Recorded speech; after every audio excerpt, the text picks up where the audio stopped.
In this lesson, we'll be looking at seismic waves. We're going to find out what causes seismic waves, what different types of seismic waves there are, how earthquake instruments measure earthquakes, and how we can use those instruments to find the location of an earthquake.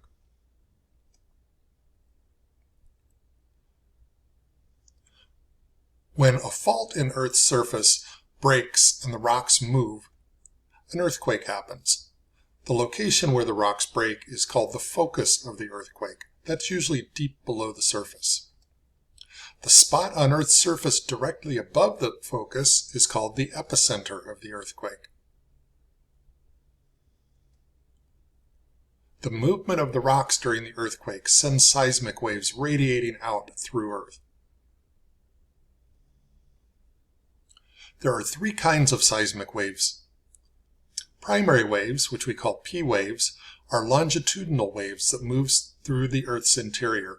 P waves are the fastest seismic waves. Secondary waves, which we call S waves, are transverse waves, so they move up and down or side to side. S waves move through Earth's interior, but slower than P waves. The third kind of seismic waves are surface waves. These waves move like water waves along Earth's surface. They're the slowest seismic waves, but they cause the most damage. The instrument used to record vibrations from seismic waves is called a seismograph. The vibrations cause pens to move and make a record on paper, or in modern instruments, it's recorded digitally. The recording of the seismic waves is called a seismogram.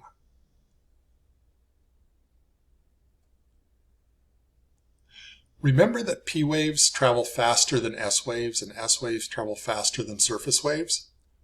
By comparing the time that the different waves arrive at a seismograph station, scientists can calculate how far the seismograph station is from the epicenter of the earthquake. If you look at the animation, you can see that the red P waves arrive at each station first, followed by the blue S waves.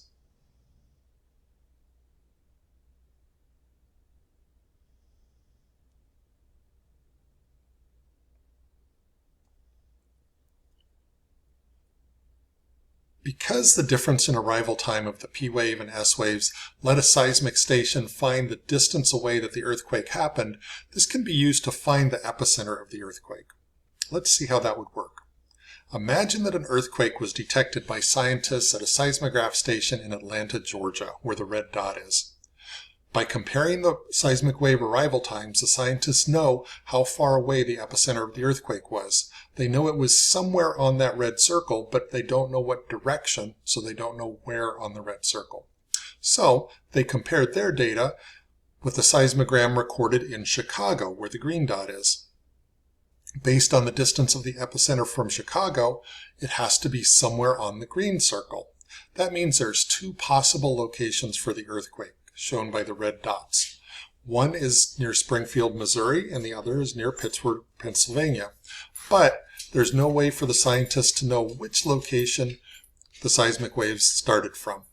So they compare with a seismic record from Dallas, Texas. Based on the distance from that seismograph station, the scientists know that the earthquake was somewhere on the blue circle. There's only one place where all three circles intersect, and that's by Springfield, Missouri. So that tells the geologists that the earthquake happened near Springfield, Missouri. In this lesson, we talked about earthquakes producing seismic waves that move through the earth away from the epicenter of the earthquake. We learned that P waves are longitudinal waves that move through Earth's interior, and they're the fastest seismic waves. S waves are transverse waves that move through Earth's interior, but they are slower than the P waves. Surface waves are like water waves and move along Earth's surface, and they're the slowest seismic waves, but they do the most damage. Seismographs are the instruments that record oscillations of seismic waves on records called seismograms. Scientists can use the difference in arrival times of the P waves and S waves to estimate the distance that the earthquake epicenter is away from the seismograph station. And if they can compare the records from 3 different seismographs in different locations, scientists can find the exact epicenter location.